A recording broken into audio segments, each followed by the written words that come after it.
These are the faces of Somalia's people suffering from drought and conflict. At a feeding center in Mogadishu, hundreds gather to receive some food. 60-year-old Abdullahi Edin is one of the latest to arrive. Having walked for 9 days to get here, he's too weak to queue up.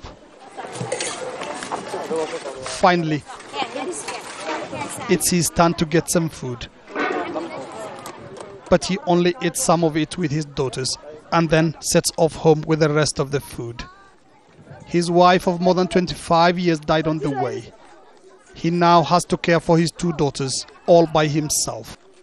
They live in this bird's nest of a hut. My wife suffered a lot. She fell sick and could barely walk. She died on the 4th day of our journey to Mogadishu. The people of Somalia are no strangers to adversity. In the past 20 years, they've suffered the effects of civil war and successive droughts that have forced millions out of their homes. But now a deadly combination of the dry spell, violent conflict, high food prices, and lack of meaningful help is pushing them to the very brink.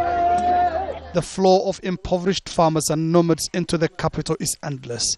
Most have fled from Somalia's traditional food-growing regions, cut off by the raging conflict.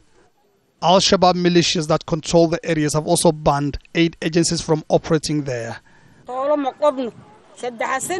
lost our livestock to a 3-year-long drought.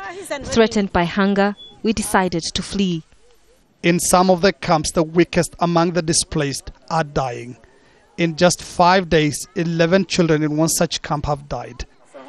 This man showed me their graves, a garbage dump, buried here because their parents didn't have a land of their own.